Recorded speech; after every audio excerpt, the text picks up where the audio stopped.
اور اب ہم آپ کو سناتے ہیں ذوالکفل علیہ السلام کا قصہ۔ قرآن عزیز میں ذوالکفل علیہ السلام کا ذکر 2 سورتوں یعنی سورۃ الانبیاء اور سورہ صاد میں آیا ہے، لیکن دونوں سورتوں میں صرف نام مذکور ہے، مختصر و مفصل کسی قسم کے حالات کا کوئی تذکرہ نہیں ہے۔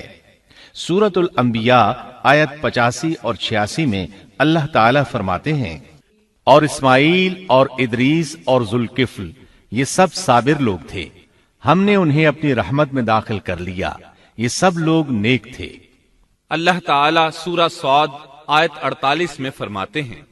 اسماعیل، یسع اور ذوالکفل کا بھی ذکر کر دیجئے، یہ سب بہترین لوگ تھے۔ ذوالکفل علیہ السلام کے متعلق جس طرح قرآن مجید نے نام کے سوا کچھ ذکر نہیں فرمایا، اسی طرح نبی اکرم صلی اللہ علیہ وسلم سے بھی ان کے متعلق کچھ منقول نہیں ہے، لہٰذا قرآن و حدیث کی روشنی میں اس سے زیادہ کچھ نہیں کہا جا سکتا کہ ذوالکفل علیہ السلام اللہ کے برگزیدہ نبی اور پیغمبر تھے اور کسی قوم کی ہدایت کے لیے مبعوث ہوئے تھے۔ قرآن و سنت میں اس سے زیادہ سکوت ہے۔ باقی رہا سیر و تواریخ میں ان کا ذکر، تو کافی تفتیش و جستجو کے بعد بھی ہمیں اس سلسلے میں ایسی ٹھوس معلومات نہیں مل سکی جن کے ذریعے سے ذوالکفل علیہ السلام کے حالات و واقعات پر مزید روشنی پڑ سکے، چنانچہ تورات بھی خاموش ہے اور اسلامی تاریخ بھی۔ البتہ ابن جریر رحمت اللہ علیہ نے مشہور مفسر تابعی مجاہد رحمت اللہ علیہ سے ان کے متعلق ایک قصہ نقل کیا ہے۔ اسی طرح امام ابن ابی حاتم نے اسی قصے کے قریب کچھ آثار عبداللہ بن عباس اور ابو موسیٰ اشعری رضی اللہ عنہم سے نقل فرمائے ہیں۔ یہ طویل روایات ہیں۔ ان میں ہے کہ ابن عباس اور ابو موسیٰ اشعری رضی اللہ عنہم فرماتے ہیں کہ ذوالکفل نبی نہیں تھے، بلکہ وہ ایک نیک اور صالح آدمی تھے، لیکن ایک تو یہ روایات سند کے اعتبار سے ضعیف ہیں، دوسرا یہ کہ ابن عباس اور ابو موسیٰ رضی اللہ عنہم جیسے جلیل القدر صحابہ اور مجاہد رحمت اللہ علیہ جیسے عظیم تابعی سے یہ ناممکن ہے کہ وہ ذوالکفل علیہ السلام کے متعلق یہ فرمائیں کہ وہ نبی نہیں بلکہ ایک نیک مرد تھے۔ شاہ عبد القادر رحمت اللہ علیہ کا موقف ہے کہ ذوالکفل ایوب علیہ السلام کے بیٹے تھے اور انہوں نے اللہ کی خاطر کسی آدمی کی ضمانت دی تھی جس کی پاداش میں ان کو کئی برس قید کی تکالیف برداشت کرنا پڑی۔ چنانچہ شاہ صاحب اپنی تفسیر موضح القرآن میں لکھتے ہیں کہ ذوالکفل ایوب علیہ السلام کے بیٹے تھے، ایک شخص کے ضامن ہو کر کئی برس قید رہے اور اللہ کی خاطر یہ مشقت سہی۔ موجودہ دور کے بعض مفسرین کا خیال ہے کہ ذوالکفل حزقیل علیہ السلام کا لقب ہے۔ ایک دوسرے مفسر کی عجیب و غریب رائے یہ ہے کہ ذوالکفل گوتم بدھ کا لقب ہے، کیونکہ اس کے دارالسلطنت کا نام کفل تھا،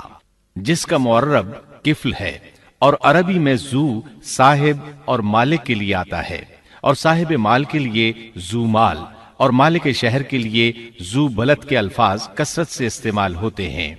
لہٰذا یہاں بھی کفل کے مالک و بادشاہ کو ذوالکفل کہا گیا ہے۔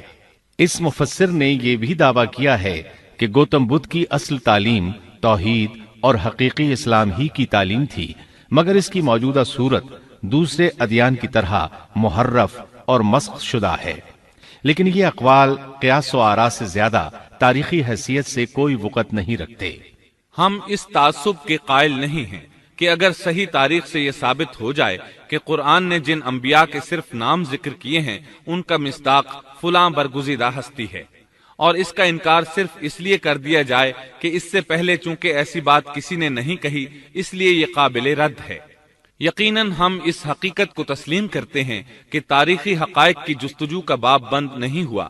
اور آئے دن نئی تحقیقات سامنے آ رہی ہیں اور جدید انکشافات ہو رہے ہیں، بلکہ ان کے ذریعے قرآن مجید اور احادیث رسول کے بیان کردہ واقعات کی تصدیق ہوتی چلی جا رہی ہے۔ ملحد و بے دین لوگ ان کا انکار اس لیے کرتے اور کرتے آ رہے ہیں کہ تاریخ اور فلسفہ ان کا ساتھ نہیں دیتے،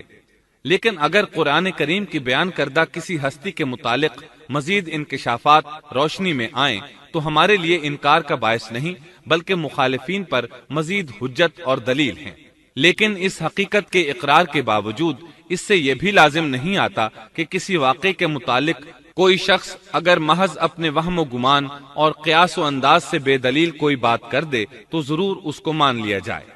چنانچہ ذوالکفل علیہ السلام کو گوتم بدھ قرار دینا ابھی تک اس سے زیادہ کوئی حیثیت نہیں رکھتا۔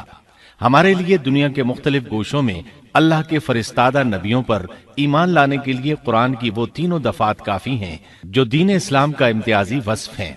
سورۃ الفاتر آیت 24 میں اللہ تعالیٰ فرماتے ہیں، اور کوئی امت ایسی نہیں ہوئی جس میں کوئی ڈر سنانے والا نہ گزرا ہو۔ سورۃ المومن آیت 78 میں اللہ تعالیٰ فرماتے ہیں، بعض انبیاء کے واقعات ہم آپ کو بیان کر چکے ہیں اور ان میں سے بعض کے قصے تو ہم نے آپ کو بیان ہی نہیں کیے۔ سورۃ البقرہ آیت 136 میں اللہ تعالیٰ فرماتے ہیں، ہم رسولوں میں سے کسی کے درمیان فرق نہیں کرتے۔ اس لیے ایک مومن کا یہ عقیدہ ہونا چاہیے کہ ہم اللہ کے انبیاء میں سے کسی نبی کے درمیان کوئی فرق نہیں کرتے، یعنی تمام انبیاء پر ایمان لاتے ہیں۔ اس صاف اور واضح عقیدے کے بعد اگر ہمارے سامنے کسی ملک اور کسی خطے کے انبیاء اور رسول کے واقعات نہیں بھی آئے تو اس کے اسباب و وجوہات اور ہیں، لیکن جہاں تک ان پر ایمان لانے کا تعلق ہے وہ اختصار سے بھی کافی ہے، اور ان کی تفصیلات سے آگاہی ہماری رشد و ہدایت کے مقاصد یعنی اللہ پر ایمان اور نیک اعمال کے لیے ضروری نہیں ہے،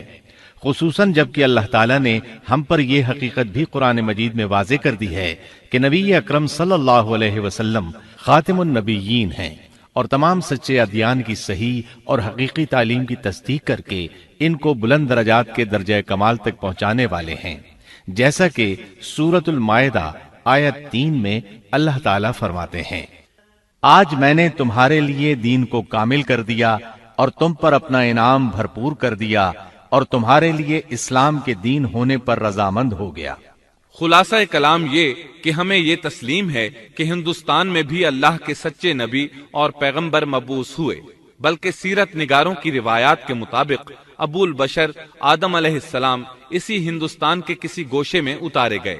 لیکن جب تک قرآن و حدیث کی صراحت یا تاریخ کے صحیح دلائل و براہین سے یہ ثابت نہ ہو جائے کہ ذوالکفل گوتم بدھ کا لقب ہے، محض قیاس و آراء کی بنا پر ہم اس کو تسلیم نہیں کرتے، کیونکہ جس طرح کسی نبی کو نہ ماننا کفر کی راہ ہے، اسی طرح کسی غیر نبی کو نبی تسلیم کرنا بھی باطل ہے۔